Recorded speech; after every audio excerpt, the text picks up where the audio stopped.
Hi guys and welcome back to my channel. The case that I'm going to be looking into today actually happened not that long ago really. It was in 2020, so 2 years ago. And it is the murder of Hannah Clarke and her 3 children. This was suggested by Jane, so thank you for that. I appreciate any suggestions you guys have. And of course, if you do have any more, please do let me know.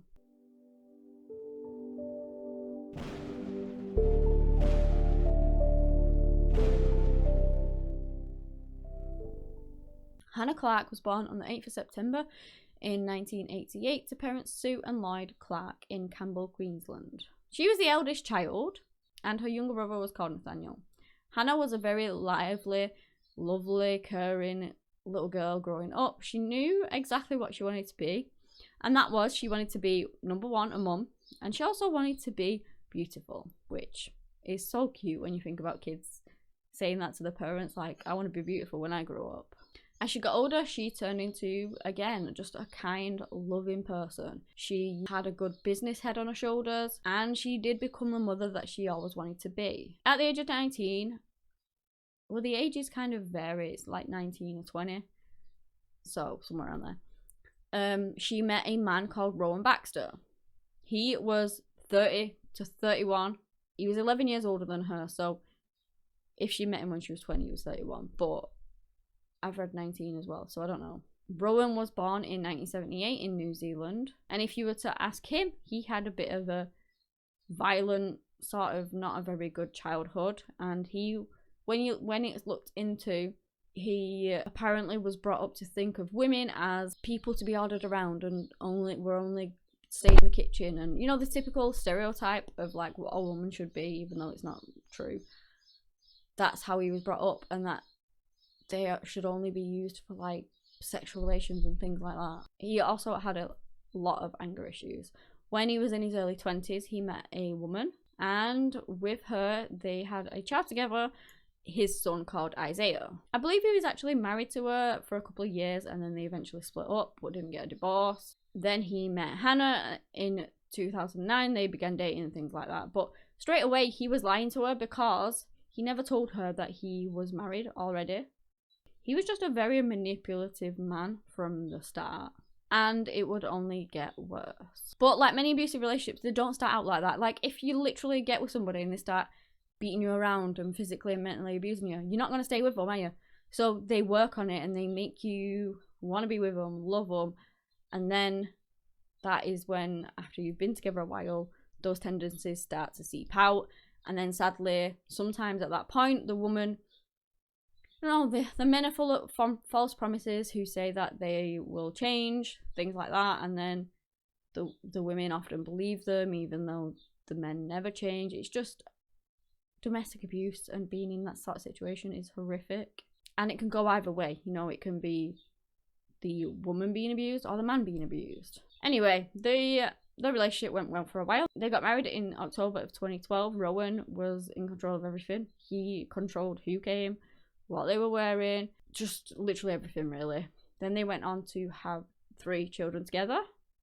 They had Alea, who was 6 at the time of this case happening, Liana, who was 4, and Trey, who was 3. Both Rowan and Hannah were very into fitness, and they were very fit people. They ended up opening a gym together, which they called Integrate. That's mine. Accent coming out there. So yeah, they worked on that together. They were pretty successful with it, I believe, because Hannah, like I said, she had a really good business head on her. She was the backbone to it, because Rowan was not. He just wasn't. Like, if somebody didn't renew their membership, he would ring them up and harass them and hurl abuse at them at the phone, which is not something you do when you're trying to run a business, but there you go. He would often ask friends to come and do work around the gym, and then he would never pay them. You know, he was just being a massive jerk. Then things in their marriage started to break down too. He became quite aggressive towards her and abusive. On one time they had this argument, and I believe they were both trying to get out of this gate at some point, and he slammed it on her and it left this massive bruise on her legs. He would create rules that she would have to follow. Like, he made her have like relations with him every night, and if she didn't want to, like sometimes you don't want to, he would like punish her for it, And he would also punish the children. He would take toys off them. He would stop them from going on days out, like to the beach and things like that. So not only would he punish her, he'd punish the kids too. He would also be mentally abusive as well, because he would go on about how vile her stomach was, that it was fat and that she needed to lose weight. Just awful, awful things, which were very untrue. And he would do it in front of her friends too. So he would just be like really degrading towards her. And he also controlled what she wore, who she talked to. Just not good things in a relationship at all.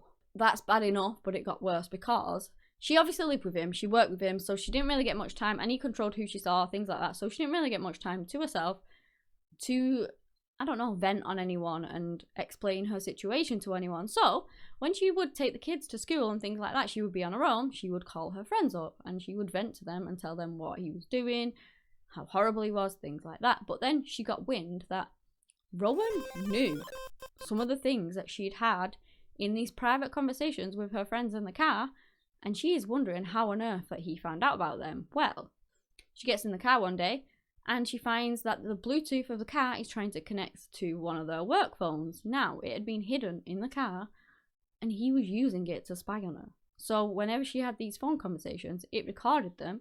He would then later go in the car and play them back and listen to everything she said. So she didn't even get a moment's privacy whatsoever. How bad is that? He would also stalk her to know what she was doing at all times. And at that point, the marriage is just crumbling away, and rightly so, because what he was doing is just horrific. We're now around June of 2019.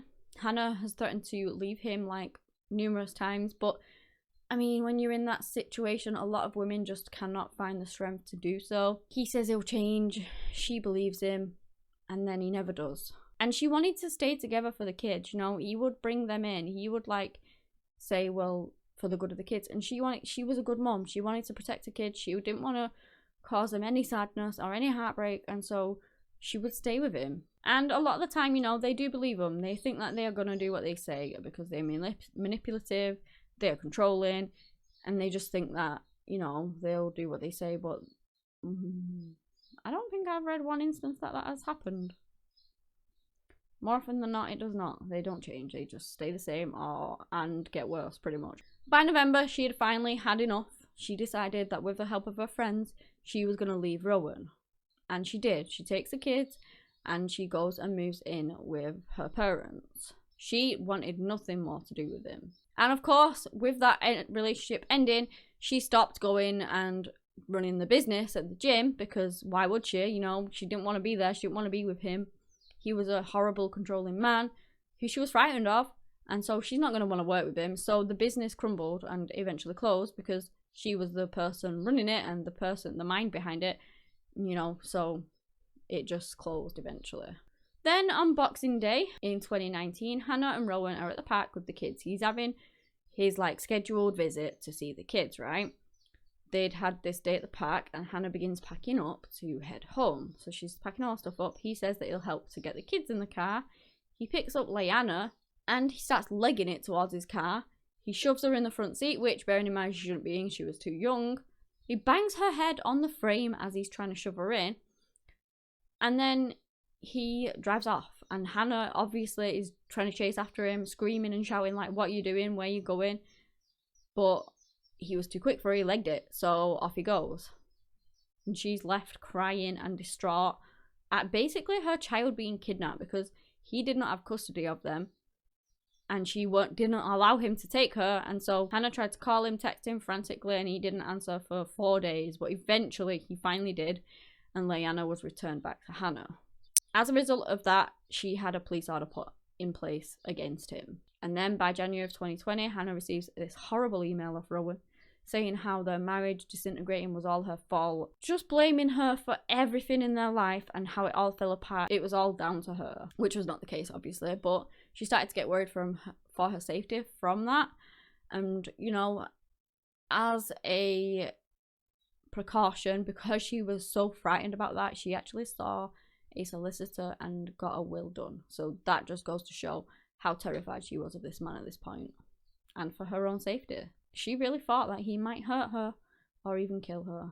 And then Rowan came up with this plan that he spent days preparing for, and it is a horrific plan. On the 17th of February 2020, he goes out to a hardware store. He buys a plastic jerry can, for fuel, and cable ties. He then went and asked a family member, his auntie I believe, if he could borrow her car. He basically said this really confusing story that he needed to go to the Gold Coast or something like that with it, and she lent him the car.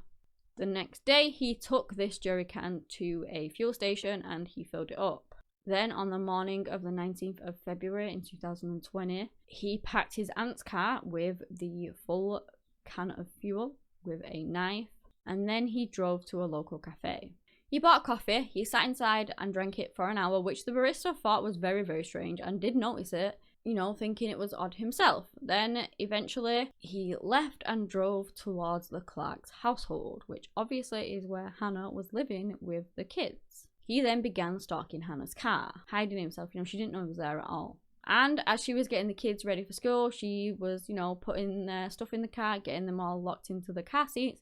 And the moment she got the final child locked into the car seat is when Rowan pounced. He forced his way inside the passenger seat. She screamed for him to get out. Literally, a neighbour heard her say that and said that her voice was so fearful and desperate. And they actually recorded it apparently as well. But he basically held a knife to her throat and told her to drive, so she did.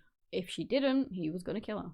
So she did what he asked. She started driving, and then he began pouring petrol over her and over the back seats. Hannah drove around 200 meters. I can't even imagine what was going through her mind at that point. Frightened to death, terrified, wanting to protect the kids. She sees this man who was cleaning his car on his driveway with a hose pipe, and she pulls into his driveway and begs him to call the police. The man tries to free her. Rowan restrains Hannah as she's trying to escape, and then the car explodes because he has set the fuel on fire. It was said that the blast was so loud that it rattled the windows of the houses close by, and some people that heard it actually thought it was a gas explosion. So, being doused in fuel, Hannah of course set on fire, and she's stuck in that car. She eventually manages to get out, and she's rolling around the floor trying to put herself out. The man with the hose pipe, who was also injured in the blast because he's trying to help her get her out, and then it blows up. He was injured, but he's trying to put her out with his hose pipe. Everyone's trying to help Hannah desperately. And she was eventually put out, but at that point she'd received 97% burns. 97% of her body was covered in burns. A woman who had been driving by and saw all this stopped, and she tried helping. She tried to get the kids out of the back. She apparently would apply cool water on Hannah for 30 minutes before help arrived. And all that time, Hannah was frantically asking about her kids and telling them the horrific tale as to what had just happened to them. Rowan was severely burnt at that point, but that is not what would take his life. He wasn't burnt badly enough for that. He gets out, he refuses all help of people. I guess they didn't really think that he would have done this, at first. Like, they just thought that the car exploded. Anyone just passing by, so they were trying to help him.